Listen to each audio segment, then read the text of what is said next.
Hello, ngayon.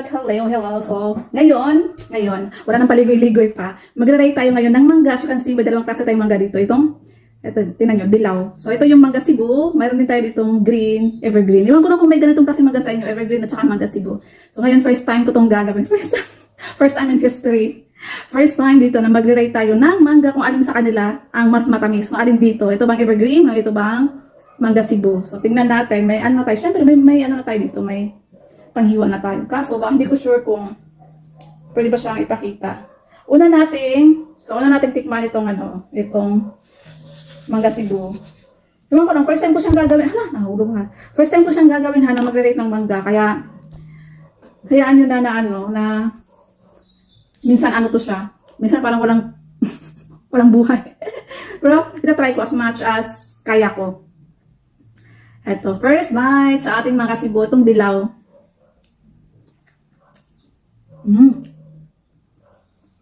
Wow. Ang tamis. Galing pa ito sa bundok namin. Sa mga makapanood dyan, sa mga makakapanood na itong video na to na malapit lang dito sa bahay, mag-intay-intay kayo kasi may bibenta kami.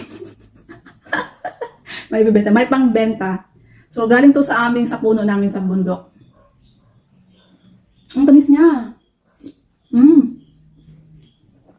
Ito yung siguro sa market, pag hindi season, siya, 150 ang kilo, 150 per kilo, ang kilo niya. Pero pag season siya, nasa 70, 80, ganyan. Mga naglalaro sa ganyang presyo. Ang tamis niya, as in. Kaya ko kasi baka magka-V tayo pag nakita may ko.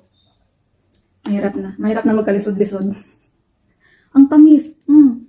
Ang buhok natin. Ang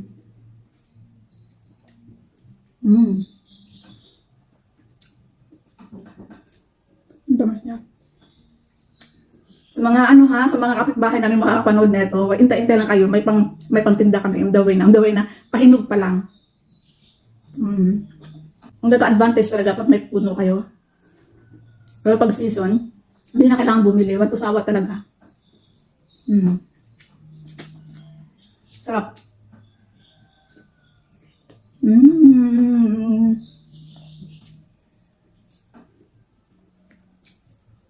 Ang tamis na. Sarap simutin, ang tamis. Sobrang tamis. Pero okay lang siya kasi natural naman siya na tamis. Prutas siya. Ito.